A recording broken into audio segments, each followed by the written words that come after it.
Thank you, Gairloch. Well, Gairloch, I was very interested to hear the emphasis put by Councillor Boyd Barrett at the end of his speech on treating people equally.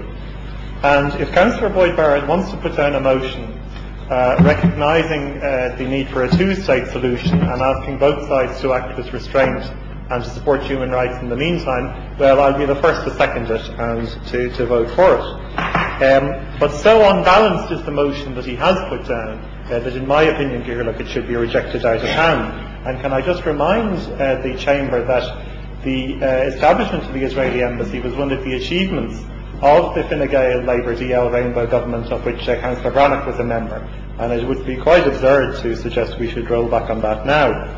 Councillor Boyd Barrett's account of the Gaza situation, I'm not here to defend Operation Cast Lead or anything like that, but Councillor Boyd Barrett's account of the Gaza situation was so one-sided that I don't really feel the need to reply to it point by point.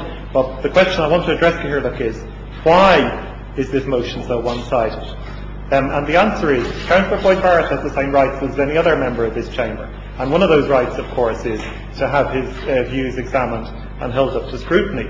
And the reality, Gairloch, unfortunately, is that Councillor Boyd Barrett's position and the position of his party, the Socialist Workers Party, is much more extreme than the Chamber may realise. And I want to refer to a couple of documents which are permission. The first one is the Socialist Worker from August 2006, which is the official journal of the Socialist Workers Party, of which Councillor Boyd Barrett is a member. And in fact, the leading article, the front page article of this edition is written by Councillor Boyd Barrett, not a councillor at that point, of course. But if we turn to inside the Socialist Worker, that's swp.ie, of course, on the top, just lest anyone be any doubt about it. If we turn inside that, we have the statement, "We support Hamas and Hezbollah in their courageous stand against imperialism and argue against those on the left who equate the violence of the oppressor with the resistance to the oppressed." So here we have the Socialist Workers Party openly supporting Hamas and Hezbollah. Who are Hamas? Hamas are a terrorist organisation. That's not me saying that. That's the European Union. Their covenant is expressly anti-Semitic, and they've expressly engaged in Holocaust denial. Yet Councillor Boyd Barrett's party is supporting them. Who are Hezbollah? Hezbollah are a terrorist organisation, recognised by a number of countries across the world as such. They're expressly committed to the elimination of the State of Israel, and they've been accused of engaging in anti-Semitism and Holocaust denial as well. Now, that's the Socialist Workers' Party, of which Councillor Boyd Barrett is the leading member. Now, can we turn to Councillor... Just keep an eye on the time, Councillor. Yes, well, I have two more documents, Gairloch, and if you bear with me,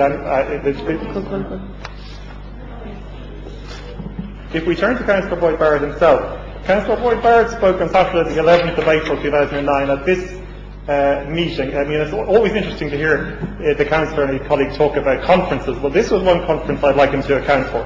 Gaza Victory, the Road to Al-Quds, the Al-Aqsa Third Festival. And at this conference, according to an article I have here by Mary Fitzgerald in the Irish Times on Monday, April the 13th, 2009, who was he sharing a platform with? First of all, Sheikh Yusuf al-Baz, who said, "We supported the jihad and we will do so until Allah grants us victory."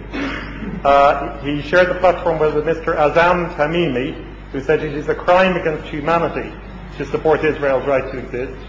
At this conference at which Councillor Boyd Barrett spoke, pro-Hamas paraphernalia, including DVDs featuring armed Hamas fighters, were on sale at the event. And then we come to the report of Councillor Boyd Barrett's speech himself. Just before he speaks, by the way, there's applause from the conference when Mr. Tamimi praised insurgents in Iraq and the Taliban in Afghanistan. And he went on to say, with regard to their attitude to liberation, I say, long live the Taliban. Councillor Boyd Barrett, then, of the Irish anti-war movement, no less, told attendees that it was entirely legitimate to argue that Israel has no right to exist, because it is not a normal state, but a state built on violence, oppression, and apartheid. We must convince people that Israel has no right to exist, as long as it denies rights to Palestinians. So, I would challenge Councillor Boyd Barrett in replying to this motion, and I conclude on this note, Gairloch. I challenge him to repudiate Hamas, to repudiate Hezbollah, to repudiate the insurgents in Iraq, to repudiate the Taliban, and to recognise the right of Israel to exist. I mean, if he fails to do that, in my view, Gairloch, he's in an untenable position as a proposer of an anti-war position and as chair of the anti-war movement. And if he fails that challenge, Ciarán, that's something the people of this county are entitled to know. Thanks, Ciarán. Thank you, Councillor Humphreys.